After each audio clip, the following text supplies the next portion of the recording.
नमस्कार मैत्रिणींनो, श्री स्वामी समर्थ. जय जय स्वामी समर्थ. आपल्या घरातील देवपूजेबरोबरच आपल्या घरातील कुलदेवतेचा देखील आपल्याकडून सन्मान होतो काय आणि आपल्या कुलदेवतेची उपासना देखील आपल्याकडून रोजच्या रोज होते काय याकडे नक्कीच लक्ष दिले पाहिजेत. कारण या गोष्टी जर आपल्याकडून होत नसतील तर आपल्याला अनेक प्रकारचे तोटे होऊ शकतात. तर आपण कुलस्वामिनी किंवा कुलदेवतेची सेवा करत असताना या 4 गोष्टी नक्कीच पाळल्या पाहिजेत.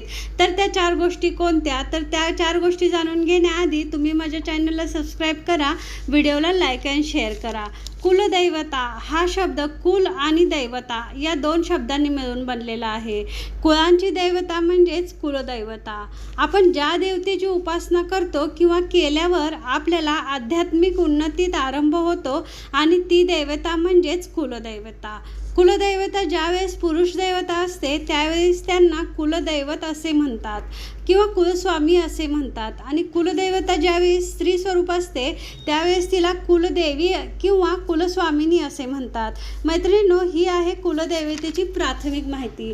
पण कुलदेवतेची सेवा करणे का महत्त्वाचे आहे?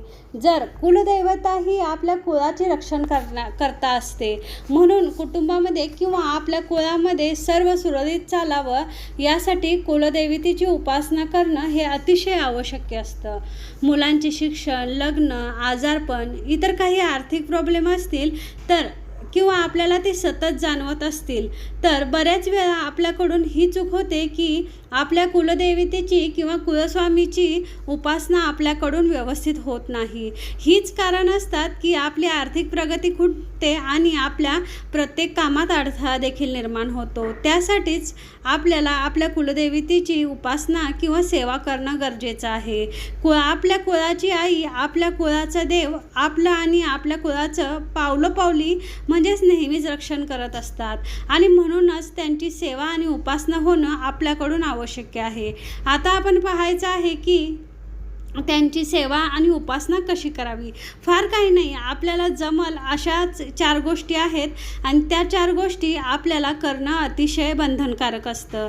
यातील पहिली गोष्ट म्हणजे आपण आपल्या घरात कुलदेवीची मूर्ती किंवा टाक यापैकी एक काहीतरी आपल्या घरात असायलाच हवं. आपल्याकडे जर पूर्वापार चालत असलेले कुलदैवाचे टाक असतील तर आपण त्याची पूजा करू शकतो किंवा नसतील तर आपण मात्र कुलदैवतेचा फोटो किंवा मूर्ती आपल्या घरातल्या देवघरात ठेवायलाच हवा. फक्त ठेवायचं नाही तर त्यांची नियमित आणि भक्तिभावानं मनापासून पूजा करायची आहे. मैत्रिणींनो, दुसरी गोष्ट म्हणजेच कुलदेवतेच्या मंत्राचा जप करायचा आहे. कमीत कमी आपण आपल्या कुलदेवतेच्या मंत्राचा 1 माळ जप सकाळी पूजा करताना करायचा आहे. तुमची कोणतीही कुलदेवता असो त्या देवतेचा एक विशिष्ट मंत्र असतो, तर त्या मंत्राचा 1 माळ जप आपण करायचा आहे. समजा तुमची कुलदेवता श्री महालक्ष्मी आहे तर आपण श्री महालक्ष्मी देवे नमः, श्री महालक्ष्मी देवे नमः या मंत्राचा जप आपण 1 माळ करायचा आहे. विवाहित स्त्रीने सासरच्या कुलदेवतेचा नामजप करायचा आहे. आता ज्यांच्याकडे कुलदेवी किंवा कुलदेव हे दोन्ही असतील तर त्यांनी कुलदेवीचा नामजप करायचा आहे.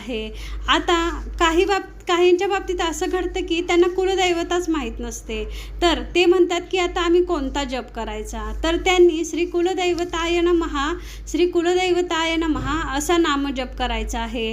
हा नामजप केल्यानंतर आपल्याला आपली कुलदैवता सांगणारा कोणीतरी आपल्याला भेटतोच असं म्हटलं जातं. त्यामुळे आपण श्री कुलदैवताय नमः या मंत्राचा जप करायचा आहे. त्याचप्रमाणे आपण स्वामी समर्थ केंद्रात जाऊन किंवा मठात जाऊन आपले डिटेल माहिती देऊन आपली कुलदैवता जाणून घेऊ शकतो. तेथील अनुभवी व्यक्ती आपल्याला नक्कीच मदत करतील व आपल्याला आपले कुलदैवता माहिती होईल.